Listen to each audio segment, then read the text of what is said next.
Oh, you never said that. You deny it. Senator, those were not my So words. if we deposed your partners on that call, they would say, no, she never said it. Senator, I am telling you here today under oath that those were not my words. I never spoke to them. We deposed your partners and put them under oath. They would say, no, she never said that? Senator, I can't tell you what someone else would say under oath. I can tell you under oath that those were not my words. I never spoke to the media about that call. And you think in light of this, you're qualified to be a federal judge? Senator, I never spoke to the media. You say that about a client? Senator, as I said, those were not my words, and I never spoke to the media. Funds trying to get billions of dollars out of Puerto Rico, whenever other everyday bondholders are left to pick up the slack.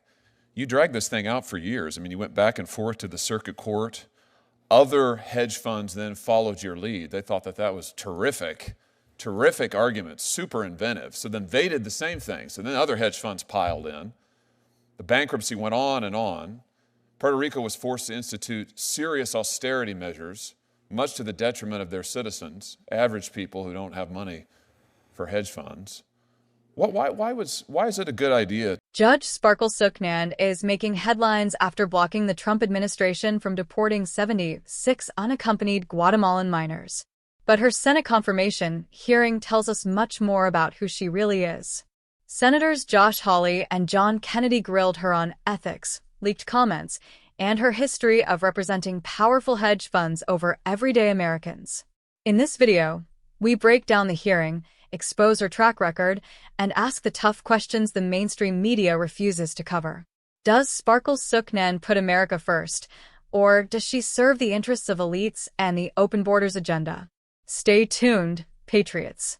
This is Congress Breaking News, your source for truth in Washington. Subscribe now and don't miss the fight for America's future. I'm sorry, counselor. Tell me how to say your last name. Suknanan, Senator. Say it again, please, ma'am. Suknanan. Suknan? Suknanan. Suknanan, okay. Counselor, you used to practice law at Jones Day, is that right? That's correct, Senator. Okay. And there was an article in the New York Times. I don't know whether you leaked it to them or somebody from your law firm leaked it to them. Your firm, Jones Day, you were a partner then, and you were representing a party, your firm was, and you were, in a post-election challenge to Pennsylvania. The Pennsylvania Supreme Court. Pennsylvania Supreme Court, of course, extended the filing deadline for absentee ballots in the presidential election, and that was challenged as being unconstitutional under both the state and the federal constitution. Am I right? Yes, Senator. And Jones Day was handling that case, right? That's correct. And you were a partner at Jones Day, is that right? That's correct, Senator. Okay. And who was your client in that case? The firm's client was the Pennsylvania GOP, Senator. Well, it's your client too, right? Correct, Senator. I was not the lawyer in that case, but yes, Senator. But you were going to share in the profits made from the bills paid by the Pennsylvania GOP, right? Senator, it was a firm client. I was a partner at the firm. And you were going to share in the money, right? Correct, Senator. Okay. And in a call where you and some of your partners were talking about the case, this is what you said about your client who's paying you. You said, this is according to an August 25, 2022 article. You said, quote, "This lawsuit was brought for no other reason than to deprive poor people of the right to vote," close quote. You said that, didn't you? Senator, those were not my words. I do not know who provided that quote to the reporter. You gave it to the reporter, didn't you? Senator, I never spoke to the reporter or anyone in the media about the meeting in question, and I'll tell you why. As a partner at Jones Day, all partners are bound by a confidentiality obligation to the firm.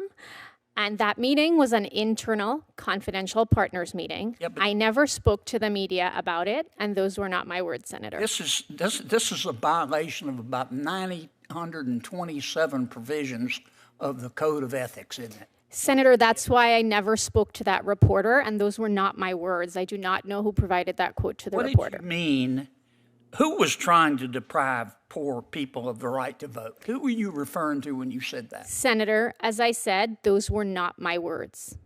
Oh, you never said that. You denied. Senator, those were not my So words. if we deposed your partners on that call, they would say, no, she never said it. Senator, I am telling you here today under oath that those were not my words. I never spoke to them. If we deposed your partners and put them under oath, they would say, no, she never said that? Senator, I can't tell you what someone else would say under oath. I can tell you under oath that those were not my words. I never spoke to the media about that call. And you think in light of this, you're qualified to be a federal judge?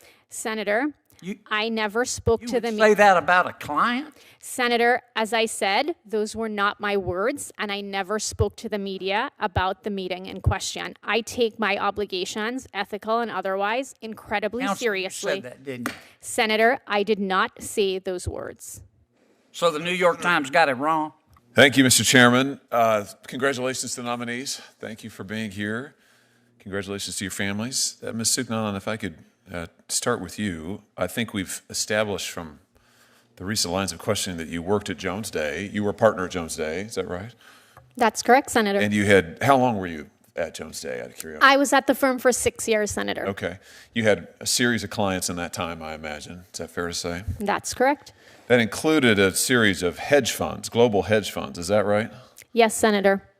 Funds like Altair Global, Claren Road Asset Management, Glendon Capital Management, Nakota Capital, Oak Tree Capital Management, Ochre Rose, and Centerbridge Partners. Does that sound right? That sounds right. And you represented these hedge funds in particular during a debt crisis that Puerto Rico had in 2017. Do you remember that? Yes, Senator. So Puerto Rico had a debt crisis in 2017. Your clients had bought a series of bonds and held quite a lot of money in bonds, if I'm correct. And it's $1.4 billion. Does that sound right? Yes, Senator. Of course, other people had bought bonds too. Normal people, everyday people had bought bonds. And when the debt crisis kicked off, the courts froze all of the assets, all of Puerto Rico's assets, to make sure that everybody got their fair share and was paid out in accordance with the law, and that normal people who bought bonds would get their fair share, right? I mean, I've got it right so far? Yes, Senator. So you, however, on behalf of your clients, you invented a novel claim. You filed a lawsuit under the takings clause. Is that right? That's correct, Senator. So you argued that the government was stealing from the hedge funds by freezing all of the funds. And if they pursued that course of action and didn't give your clients all of their money first, then they would have violated the U.S. Constitution. Is that right?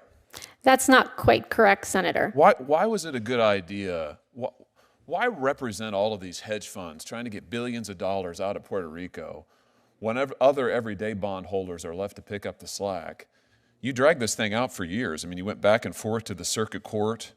Other hedge funds then followed your lead. They thought that was terrific arguments, super inventive. So then they did the same thing. So then other hedge funds piled in. The bankruptcy went on and on. Puerto Rico was forced to institute serious austerity measures, much to the detriment of their citizens, average people who don't have money for hedge funds. Why is it a good idea to go to Puerto Rico and to try to get your rich clients prioritized over normal people in a way that seriously impoverished, if I might say, the citizens of the island? Senator, the legal profession is bound by a code of ethics that I think is incredibly important and that I am proud to adhere to in every case. My clients in that case... Take from the rich or take from the poor to give to the rich? Is that the code of ethics? Senator, Jones Day was retained in that case to represent a group of clients. Along with my colleagues, I made the best possible arguments. Well, wait. Are you saying it wasn't voluntary? You represented them, right? You were lead counsel, I thought. Were you lead counsel? Senator, I was not lead counsel. I was one of many lawyers who handled that litigation. And it was involuntary? You were assigned, or you chose to do it? You did it voluntarily, didn't you? Senator, those hedge funds were a client of the firm. I was asked to join the team and work on that matter. Which you did. Okay. My question is why? Why is that? Why is it a good idea? I mean, you can say no. Senator, my colleagues and I at Jones Day in that case made the best possible argument. Well, I for know, our and I clients. listen. I don't doubt I'm not questioning your talent. I understand why they wanted to hire you. Your talent's considerable. I'm just wondering why you thought it was important to deploy it on behalf of these hedge funds to the detriment of everyday citizens who were bearing the cost. And you invented it was very novel. Listen, I give you credit. And everybody else thought so too. That's why all the other rich players got in and said, we want to do that, and drug it out for years. I'm just wondering why you thought that was a good idea. Senator, Jones Day was retained to represent I heard that the those first clients. time. I'm just wondering why you thought it was a good idea. You could use your considerable talents in any number of cases, ways, means, and methods. You could have said no to representing these clients. You didn't, obviously. In fact, you vigorously defended them to the point of inventing this novel theory, which was quite successful for your very lucrative clients. I'm just wondering why. Senator, I have represented a number of clients over the course of my career. I have represented the government. I have represented clients. You don't have any problem with this? You think this is a good idea? You stand by it? Senator, No my regrets? job. Before we get started, I need you to do two things. Hit that subscribe button and give this video a like. Why? Because every time you subscribe and like, you're helping us push back against the censorship machine that doesn't want you hearing the truth. The mainstream media covers for corrupt politicians, activist judges, and global elites. But here, we shine the light directly on them. Now, let's get into it. Federal Judge Sparkle Suknan. Remember that name, folks, because she just made a decision that should send shockwaves across America. She blocked the Trump administration from deporting 76 unaccompanied Guatemalan children. 76. That's not a small number. That's not a case of 1 or 2 kids who slipped through. That's dozens and dozens of minors who crossed into this country illegally. And instead of upholding the law, instead of respecting the authority of the executive branch, she stepped in and said no. So let me ask you this. Who does she work for? Is she defending the sovereignty of the United States, or is she serving the radical open borders agenda? Because I'll tell you right now, this kind of ruling does not protect the American people. It undermines them. It undermines our border, it undermines our communities, and it undermines the very idea of law and order. But that's not even the full story. The real story comes from her Senate confirmation hearing. Senators Josh Hawley and John Kennedy put her on the hot seat, and let me tell you, she did not come out looking good. Senator Kennedy pressed her hard about her time at Jones Day, one of the most powerful law firms in the country. Jones Day was involved in post-election litigation in Pennsylvania, challenging the state Supreme Court's decision to extend deadlines for absentee ballots in 2020. And here's what's crazy. According to the New York Times, Suknan was quoted as saying that the lawsuit was designed to deprive poor people of their right to vote.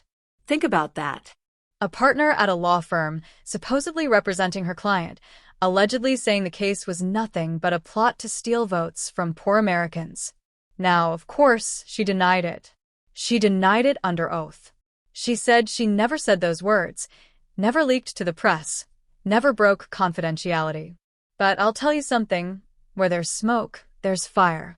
That quote didn't just appear out of thin air. Someone leaked it. Someone in that room decided to undermine their client and make a political statement. And the question is, was it her? Senator Kennedy asked her point blank. He said, "You'd share in the profits from the